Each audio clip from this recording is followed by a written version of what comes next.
All right, what's going on, boys and girls? We're here with I guess a reaction video. Normally, my reaction videos deal with fighting back stupid. Now, I know Gardner personally, Linux gamer, and I have no problems with him. We'll always have difference of opinions. I'm expecting this to be difference of opinions. I don't know.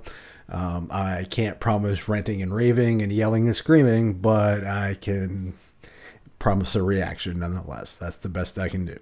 So let's roll into Gardner's video and see what he has to say. Hey everybody, it's your friend and your guy and your favorite Linux evangelist, Gardner, the Linux gamer.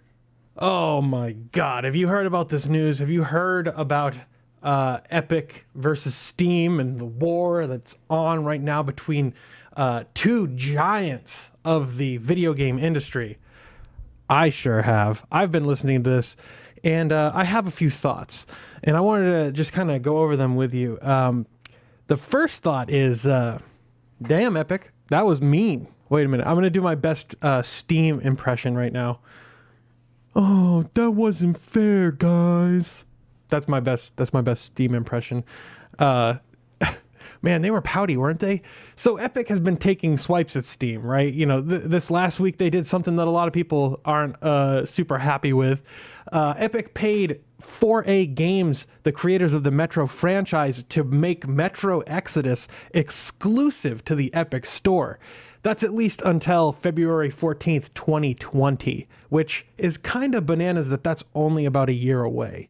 But a lot of folks are miffed about this. People are pretty upset because, you know, Metro Exodus has been available for pre-order on Steam, and it's been on pre-order for like 6 months or something like that. I don't know exactly how long.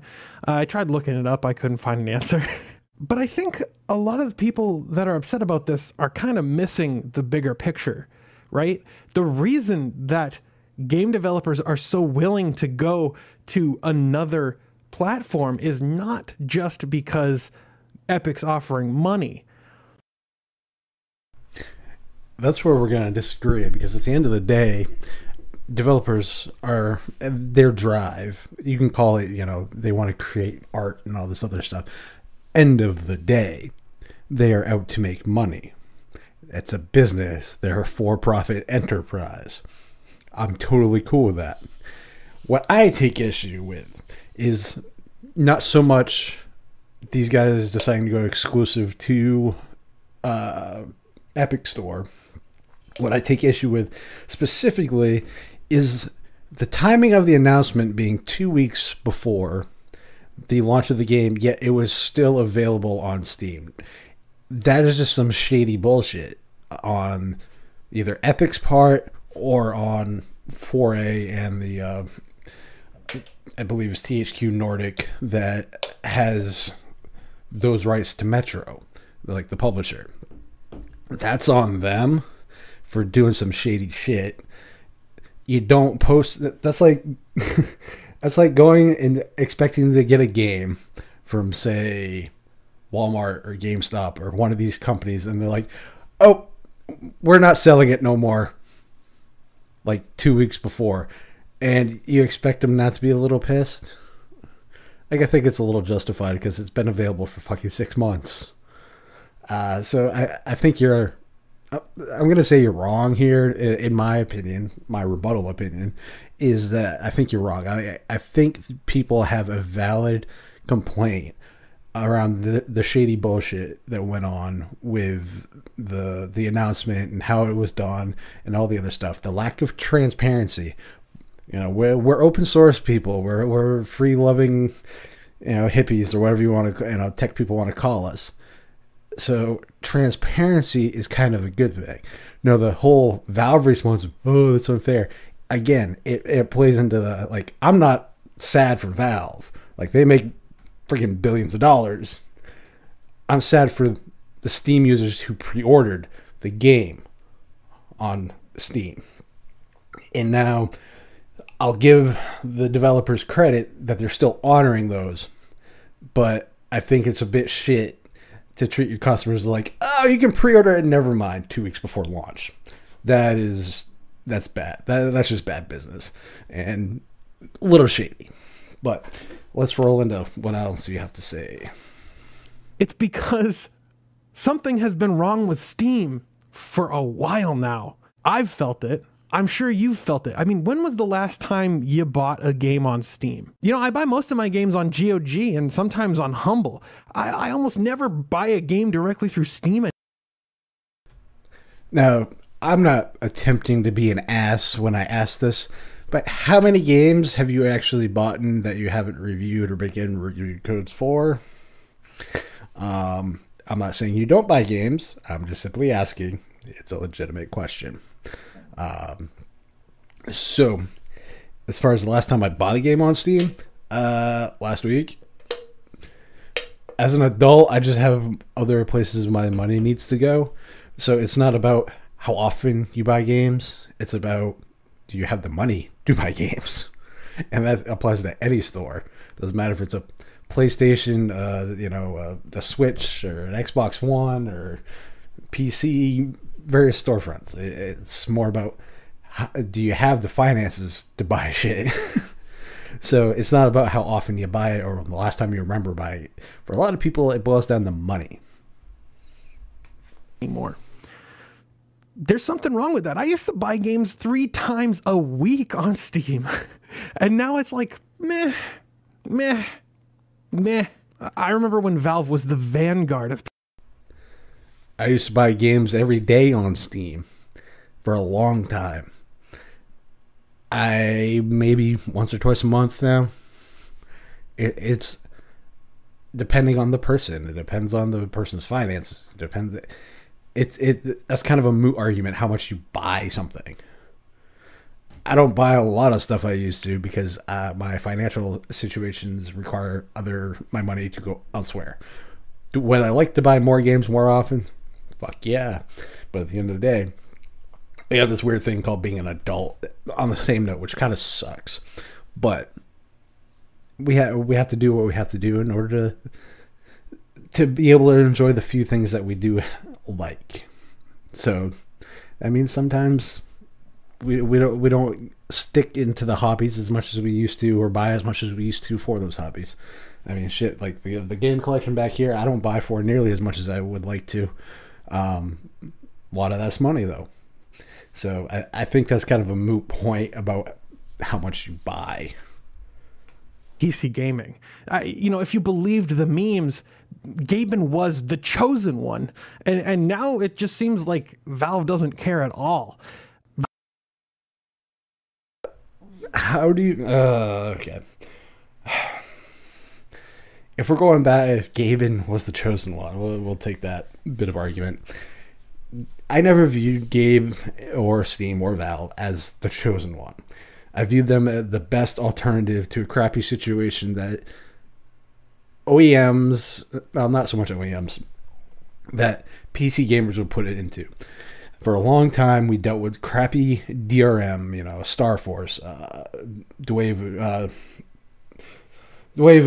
which is the current one. We also, Secure ROM, and just a lot of dumb, bad implementations of copyright protection. Valve was the least shitty one. Steam, specifically, was the least shitty version. And it was shitty when it first came out. It got better over time. Does Steam still have its problems? And does Valve not always address those problems in a, shall we say, timely manner? Valid criticism. But I don't view them as the vanguard to the PC gaming space. And when I say PC, yes, I do mean Mac, Windows, and Linux. What I view them as the quote-unquote vanguard of is an open market. So I'm hoping you get into that. So let's see what you got to say. Valve have been downright dismissive of valid criticism of their business model and insisting on allowing literally anyone with $100 peddle bucket loads of crap onto the Steam store. Imagine for a minute if...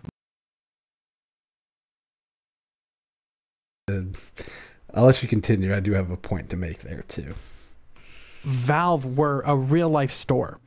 back when Steam was good, you could walk into the store and you'd see all the first person shooters over here, all the puzzle platformers over there, and you could walk up to the shelf, see all the games that they had on display, and pick one up and buy it. And they also would have like incredibly awesome deals and sales galore. Okay, so that was the golden era of Steam. They still have. Do we really need to look at Steam and see how many games are currently on sale? Last I knew, there was over 700 for the current week we're in. So I think that's a bit of a misnomer and a bit disingenuous to say there's no sales. Like that's just kind of BS. So the golden age of Steam, like Gardner, I like you, dude, but you're reaching on some of these to me. It's almost like you're trying intentionally just to get the clickbaity stuff going. And that's fine if that's what you want to do, but all right, let's continue and hope you get to the point you got. Can't always be the golden era, right? But Valve are the people who killed the golden era. Gaben and his team basically went to the local preschool and encouraged every random toddler to put their macaroni art on sale. Okay, so you're saying there's too much shovelware. That's a debatable point. What I will say about this is that I think you are kind of right, kind of wrong. I'd rather have an open market and the good things rise to the top, personally. Curation and all this other stuff is somebody else dictating what is good or bad. As an example, if a curator thought Kerbal Space Program was good, it wouldn't have never made it onto the Steam store, because the game it is now is not the one it was when it launched. Subnautica is another one. There are tons of games that have come through because Valve is not being a quote-unquote gatekeeper with shit on the market. Unfortunately, for every pro, there is a con in life. And the con is there's a lot more asset flips, shovelware, many other things. But there have been a lot of good games that I would have never thought of playing because of the more open market. And this is the difference, I think, where we're going to go with this. You're going to start talking exclusives, I got a distinct feeling, because that's where I feel like this argument's going. Exclusives for console exclusives are one thing. That is the business model. When you are essentially trying to keep an open market on PC for hardware and all the other stuff, which is the whole point between for SteamOS on all the other stuff, was for there to be an open market, keep the hardware open. So you didn't have UWP and Microsoft and Apple dictating the terms.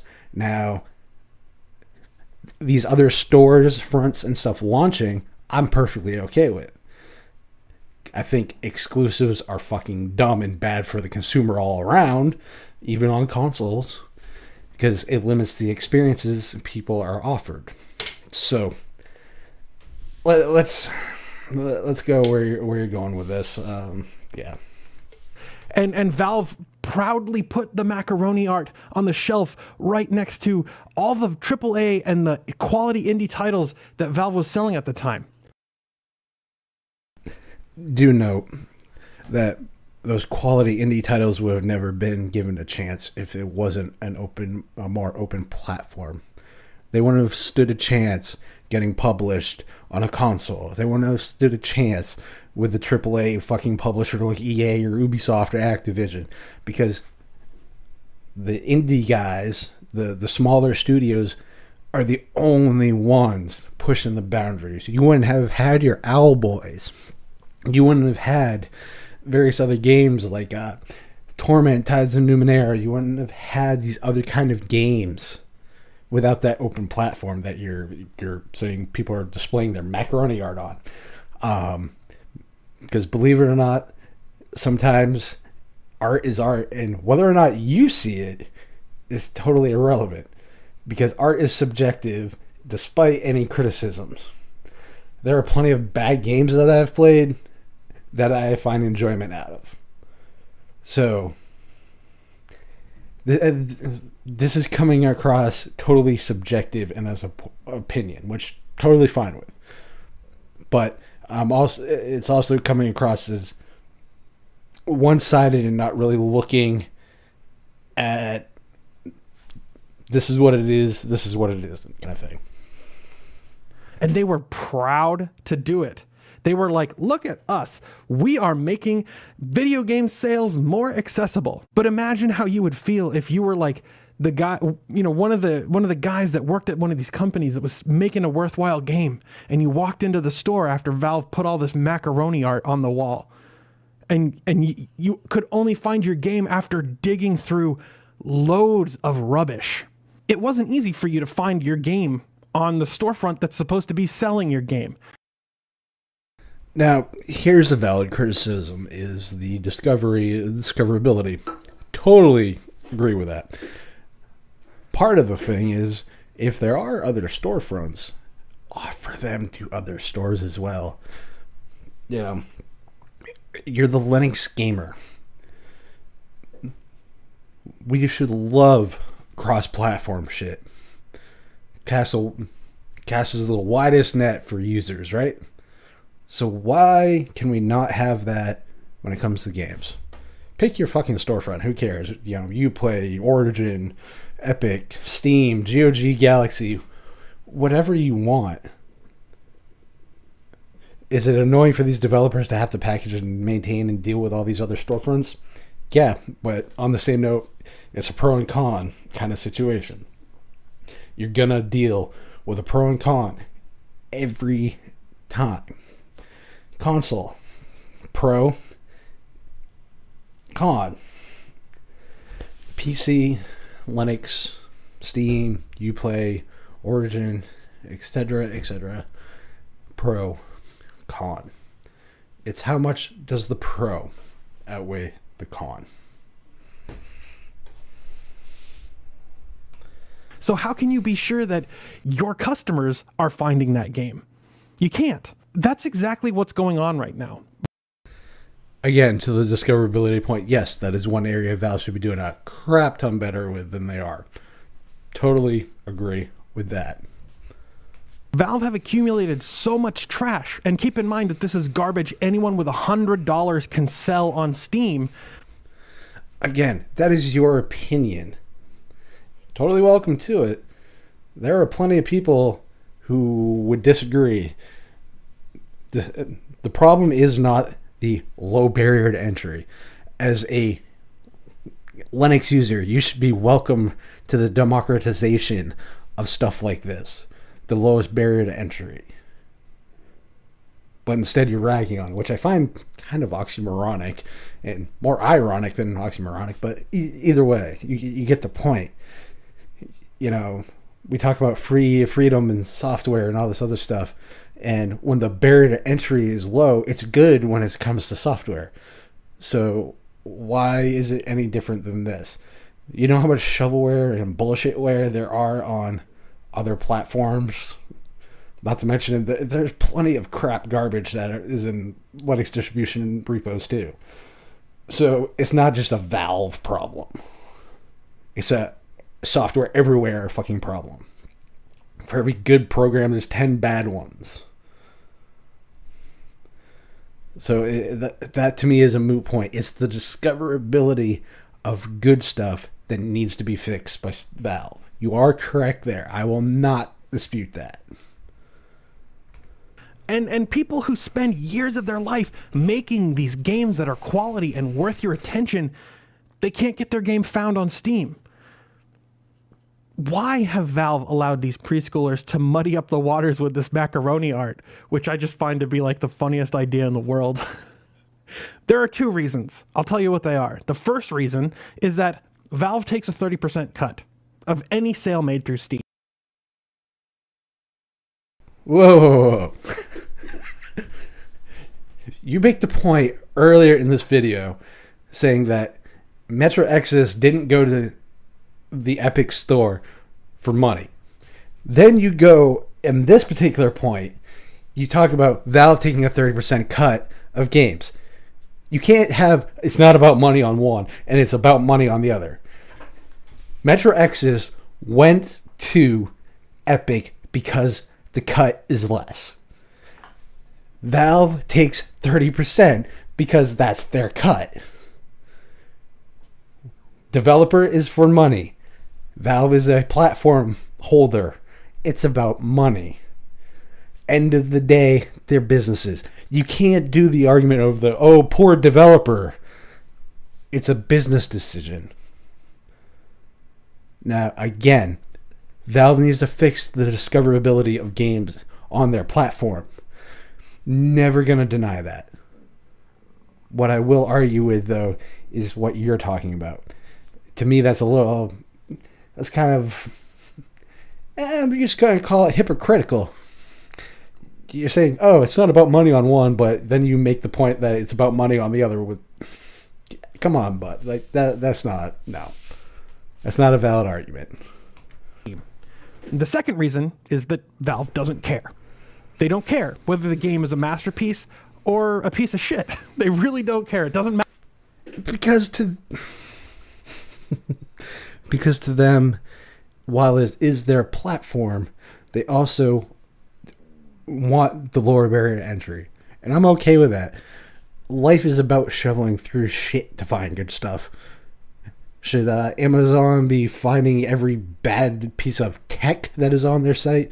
Fuck no. That's my responsibility. That's my job to do some, what's that word? Research. It's up to the user to shovel through the amount of crap that is available online, in a store, etc. That is on the user. Because here's the thing. You talk about going into a store and buying something. Those companies pay for shelf space. No product is carried in a store unless it is either manufactured by the company, repackaged by the company, or that distributor has paid for it to be on that spot in those stores. That's what it boils down to. The mentality is essentially the same. It's just Valve said anybody with $100. So it's a flat across the board. Now you can argue whether or not that price should be raised. We could have that debate, but I think the flat barrier to entry is the best, most equal way because it clears the playing field. Now that makes way for more crap on the market, but it also gives the potential for good things to show up on the market. Like I said, you wouldn't have your Owlboys, you wouldn't have your Kerbal Space Programs without that low barrier to entry.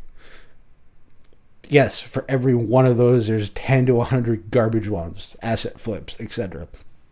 But again, I think your point is quite disingenuous. Matter to them. You know why? Because a sale is a sale according to Valve. But here's the big hairy but to this argument. That's not how the world works. That's incredibly nearsighted on Valve's part, and they can't admit it to themselves. Valve have two parties that they need to keep satisfied. The first is you and I, the game buying public, right? The second are developers, people who need Valve to sell their game for them, people who trust Valve to sell their game for them. If one party is unhappy, then the other one kind of disappears, right? Without developers, you don't have games to sell, and without players, you don't have people to buy the games. All right, now let's get back to the Metro Exodus thing, because I'm going to try and wrap this all up in a nice pretty bow for you. Epic has the players. The install base of Fortnite is immense, right? And they've got a ton of developers who are writing their games using Unreal Engine. But it's not just Unreal Engine. They also have exclusives on their store like Satisfactory, Journey, and Hades, and a bunch of other ones. And now they snatched Metro Exodus right out of Steam's store. Epic knows that exclusives build platforms. It's a truth that Valve have consciously refused to recognize. If Valve wanted to build SteamOS into something amazing, they would have made a SteamOS exclusive title, or done what Epic's done and pay companies to make their games exclusive. And again, here's the point. Valve has specifically continuously said they are about an open market. Regardless of whether or not you like the model, you have to look at what they've said. And you're not looking at what they've said. Now, you can debate whether or not they would do exclusives, because things like Half-Life and Half-Life 2 and Artifact and all the other stuff is only on Steam. Totally get that. Now, if they decided to only have Half-Life 3 on Steam, that's their prerogative. You know, they want the next iteration of Dota. They want the next iteration of, pick game that they've done on just their store. That to me is perfectly fine. What I don't care that, as an example, fucking Fortnite is not on Steam. Whatever. Don't care. To me, I'm not a battle royale guy. At the end of the day, what I care about is the simple fact that while those might be exclusive to the platform holders, it's not exclusive by third party. Third party should be wanting to cast the widest net.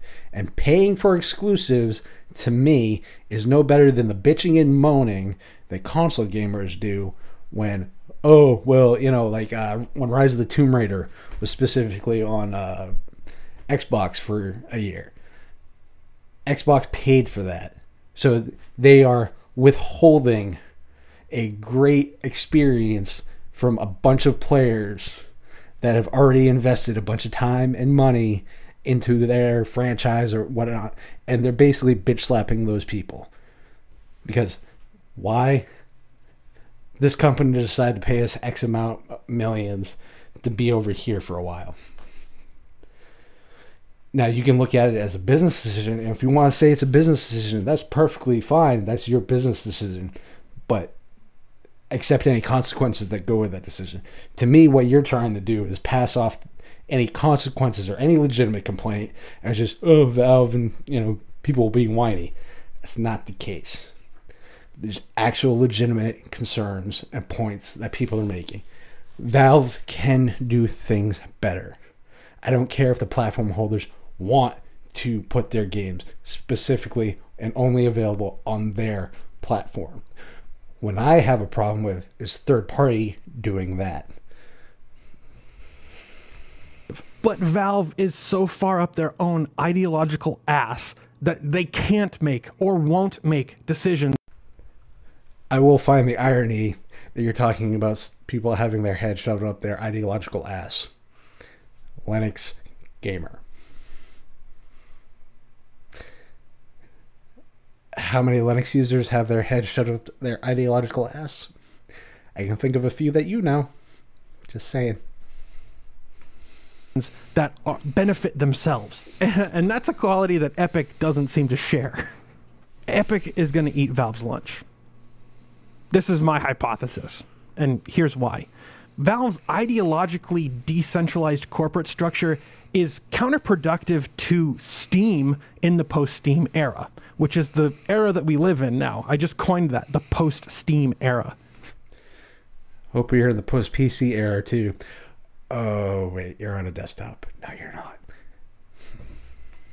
Valve have done a lot of things that have created ill will between Valve and developers, including but not limited to Steam Direct or Steam Greenlight, algorithmic shenanigans, and a general disdain for doing actual work. The idea of Steam Greenlight I actually liked. The good stuff in theory is supposed to rise to the top. Now, could that barrier of entry have been adjusted? Yes. And anything that came out of Greenlight was from the community. So Kerbal's a shitty game. Subnautica, there's a lot of stuff that's come out of early access and stuff that came out of Greenlight that was really good. So to poo-poo and bullshit the entire idea is kind of disingenuous. I'm not saying there wasn't a lot of shit on there too, but to not acknowledge that there was good that came out of it, that's, again, disingenuous, dude. humans need to do, and steadfastly clinging to a 70-30 revenue split. Now, that I will agree with you on. They could definitely look at readjusting their revenue split. The current change that they did, where X, was 10 million, 50 million, etc., that definitely favors the wrong end of things. Valve should have metrics of sales that you can, if you want to do more specifics on the splits, you can they could legitimately go by, oh, you sold 100,000. Here's the split. Here's what the split's going to be. Valve can do better on being a little more friendly on that solid 70-30 split. Because if there's one thing algorithms and all that stuff can do, is you sold this many copies, this is what our split is going to be out of that. Stuff like that is something Valve needs to do better on. I will agree. The future of the video game market is quality indie titles. That's number 3. Number 4, I believe the AAA market is a festering, ingrown toenail that'll collapse in upon itself in short order. And it will. The indie market is the most creative. AAA will give way to AA. The bigger in between, there will be a bigger in between than there is now. You'll have smaller players kind of come up. We saw that with Obsidian. We saw that with inXile. We saw that with I think it was Ninja Theory who did Hellblade. They're doing these in between titles, and that's the thing. AAA is always going to chase that. Make it bigger, make it better, make it casual, make it try to cast the widest net. And I'm not going to lie, their problem is budget. You spend $100 million and you spend $200 million to market, and you make $500 million and you say it ain't enough. Looking at you, Call of Duty 4. Call of Duty, whatever the current one is, Black Ops 4. Make $500 million in 3 days and say it's not enough. That's just unrealistic expectations at this point. So, again, I think you're partially right, partially wrong. I do believe AAA is not the area that people like you and I are going to be looking for games, and that's completely okay. The casual, the ones who find enjoyment in those bigger budget, more accessible games, totally, that'll be their bread and butter, and that's just kind of where they're always going to be publishers are always going to be looking to go. Will hurt all the platform holders, including Microsoft, Sony, Epic, and Valve. I think Nintendo will be okay, though. And just as a side note, if the AAA industry status quo that exists currently still exists in 2021, I will be amazed.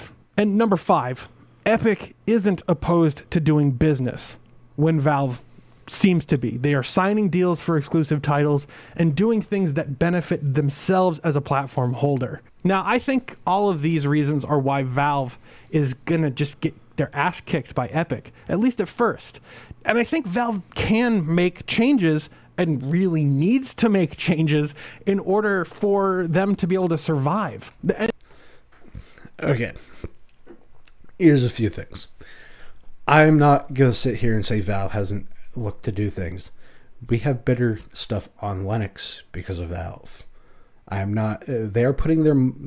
Now you could argue how much money they're putting into stuff, but at the end of the day, they hired the DXVK guy. They have hired. The guy that used to maintain FNA. They have hired a bunch of these people for specifically the OS that you are running.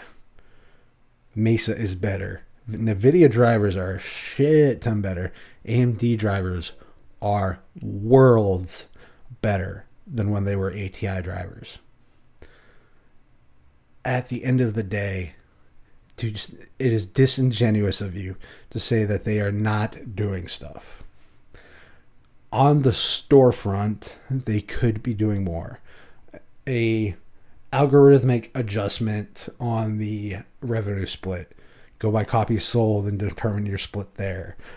Discoverability. There are tons of things that they could do to make the store experience better. Not going to disagree that. And they should survive because I really trust Valve more than I trust Epic. So the first thing that they need to do is restructure the way the company is run. There needs to be a clear leader who makes decisions or delegates decisions to other officers within the company. They need a marketing team. They need a team that's developing games. They need a team that's developing Steam. And they really, really, really need to stop with the decentralized nature of the company because that's harming them right now. As a platform holder, Valve needs to be one of the companies that's actually publishing games on the platform. It's a fact. They have to do that. And they have not done that in forever. And that Dota card game doesn't count. And do note that Dota card game does count because it's a game and Valve published it and it's on their platform, and yeah, so it's kind of, yeah, it kind of does count. Again, to me, some of these are disingenuous. Oh, they made a game I don't like, so that doesn't count. Homie, that's not how that works. You can argue whether or not it was good or bad for them to do. I'm going to applaud them for at least trying something different as opposed to another FPS or another asymmetrical shooter. So you want to rag on them for doing a different style of game? That's a preference thing, but not a again, that's a you thing, not a them thing. I give them props for at least trying something different. Game's not for you, totally get that too. But again, opinions are like assholes. We all got one. Some people got two. They need to make deals with third-party publishers to bring exclusives to Steam. Or imagine this, what if Valve developed their own exclusives? But yeah, I've been ranting about this for... Valve has developed their own exclusives. Dota 2, Half-Life, Team Fortress 2, Artifact, even though you say it's not a game, Left 4 Dead. All those are specific to the Steam store. So if they want to publish a game, they're the platform holders. They should. I think paying for third-party exclusives is shitty things for the consumer and the customer because it limits the availability across the board to people. And as a gamer, we want people to have the best experience. I want people to be able to have gaming experiences that we normally wouldn't have. Example, there are gaming experiences on the Vita that I can't get on PC because they're only on the Vita. I can't get them on PS4. I can't get certain experiences on the Switch. I can't get certain experiences on the Wii U. I can't get certain experiences on X console because they're exclusive to the console, which is crap, and it actually limits and hurts the consumer and the developer because it's limiting their sales. Now, you can talk about how it's also, how it brings in new users to the platform and all the other stuff. That's debatable on the same note. So, yeah, discoverability and look at their revenue share. That's pretty much where we're going to agree. Everything else about third-party stuff and exclusives, I totally disagree with you, dude. I think it's bad for consumers and it's bad overall for the industry because you're limiting your market, and who the fuck wants to do that? For like 20 minutes. So let me know what you think because I'm really interested to hear what you guys have to say. Leave a comment down below, or you can join the forums, forum.heavyelement.io. There's always a lively debate going on over there. But yeah, if you believe in the work that I do, you can support the show with a monthly. So, and with that, that is the end of Gardner's video. We will agree to disagree on most topics related to third-party support, etc. Again, revenue share and discoverability. Those are the two areas where I'll agree with you that they have some work to do. will disagree on third-party and exclusives, third-party exclusives specifically, not first-party platform holder exclusives. Difference.